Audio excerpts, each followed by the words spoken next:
So, this video is called Why You Don't Need a Ronin. And I know that sounds like a real clickbait title, and it's not meant to be. I'm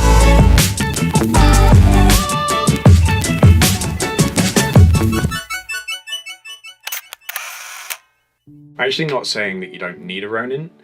What I'm saying is there's another option. I mean, there are lots of options, but to get stabilized footage, to get really smooth shots, you don't always need a Ronin. Every photographer that I've ever met has this desire to go out and buy new gear. Every time something new comes out, I remember when the Ronin came out, I thought, yes, I need one of them. And I went out and got one, and it's great. It's fantastic. I use it a lot on corporate shoots. I use it on big jobs. Anything that I'm going out specifically to shoot for other people, I use it a lot.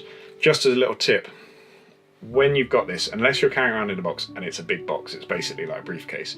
If you're carrying it loose, this head is a little bit loose and can be a little bit scary because it's flopping all over the place. I put a little bit of, essentially this is an elastic, I can't remember what you call it, quick clip type thing, keep it around, and it just helps keep everything locked together. Works really well. I think there might have been a bit of Velcro that came in the case, but I lost it. And this works really well. Essentially a hairband would do. But they're great bits of kit, and I love them, and they look super professional, and people take you seriously when you get them out. I did a video a couple of weeks ago called RHS Wisley No Ronin Required, and the whole point of that video was that I filmed it without a Ronin. It was all stabilized shots, but I shot it without a Ronin. And I did that because I forgot to take the Ronin with me. That's literally it. I didn't have the Ronin with me, and that's the biggest issue with owning one. You will forget to take it with you when you suddenly, or you'll get presented with a situation where you want to take a video and you won't have it to hand. And so this is a little neat little trick that works really well, actually.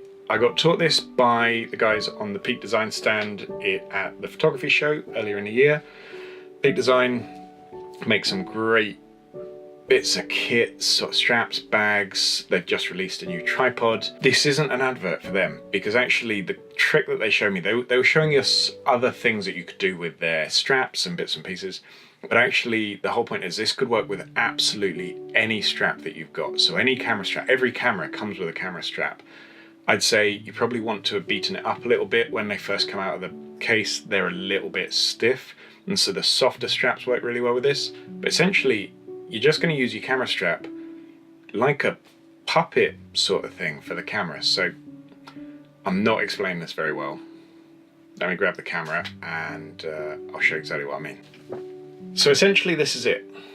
I am aware this looks ridiculous. I am aware this looks like some sort of designer handbag, or I don't know. But this is how you hold it, and this is what gives you the stabilization. Because it's not holding the camera directly, any slight wobble in the hand, you might get a little bit, but you can get quite serious wobble in the hand, and it doesn't translate directly to the camera as much. And if you've got stabilization in the camera, great, it will just make everything look that much smoother.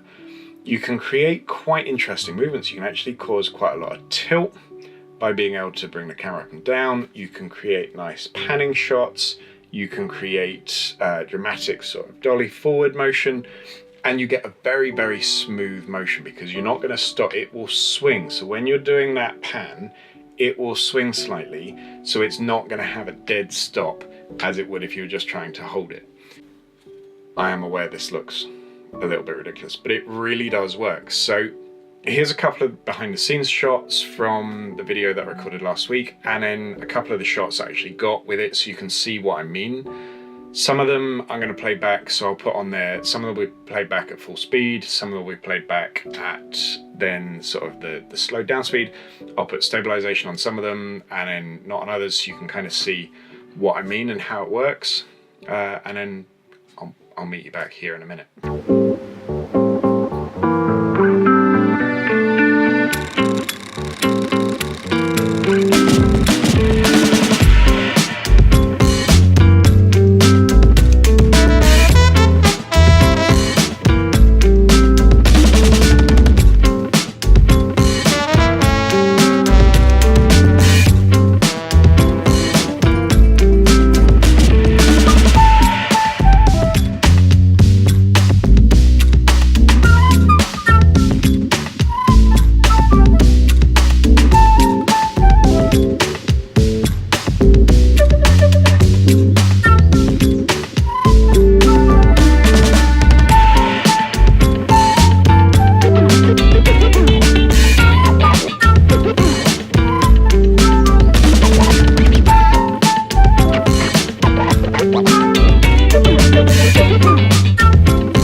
So there you go. I think it looks all right. It's not perfect. That's going to be better.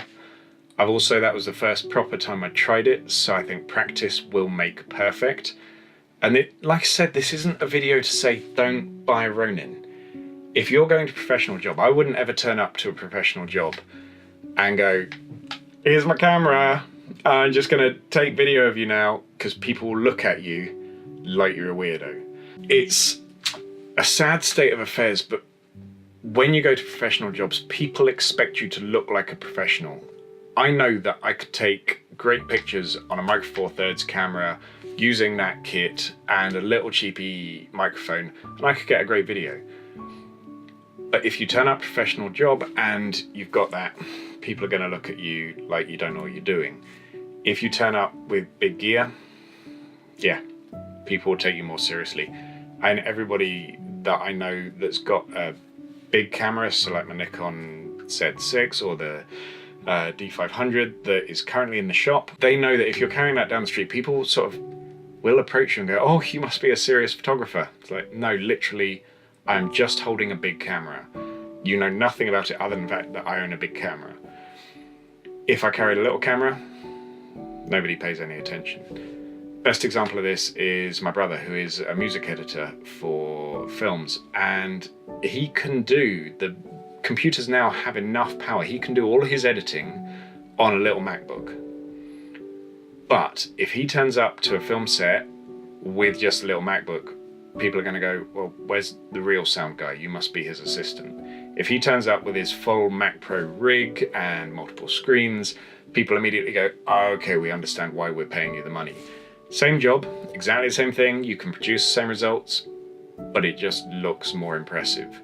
And it's the same sort of thing. This looks infinitely more impressive than Puppet Boy. So like I say, just think about why you're getting, if you don't already own a Ronin, why do you need one? I was contacted recently by a guy who wants to get one to be able to take telephoto videos with the Ronin. The Ronin only really supports up to 105mm, so I'm not sure how it's going to work with a much longer lens. We're going to actually try and organise a trial at some point, so that would be good. But for that, I'd probably say a really good video head is probably going to be, and a good tripod is going to be far more effective and probably cheaper, if not the same cost. If you want one just for a little bit of stabilisation for a few vlogs, if you got the money, great, get one. If you're kind of balking at the price, try the strap trick. I mean, just give it a go. What's the worst that can happen? Everyone's got a strap. You can try it for free, see if it works, and if it does, great. So please try it, see what you think, and let me know in the comments below. Let me know if you got any other tips as well, because I love these little bits and pieces. I love all these little tips and tricks that people use. So let me know how you get on. If you go out and try it, send me a link to a video. I want to see your videos. And yeah, enjoy it. Have fun with it. If you like this video, please like it. If you'd like to subscribe and see more content like this, there is a 20 video series where it's actually growing sort of constantly. This will be in it, of sort of how-to tips and tricks with photography, the whole how-to series on basically starting photography and videography. So if you'd like to see more, please subscribe. Otherwise, thank you very much for watching. Bye bye.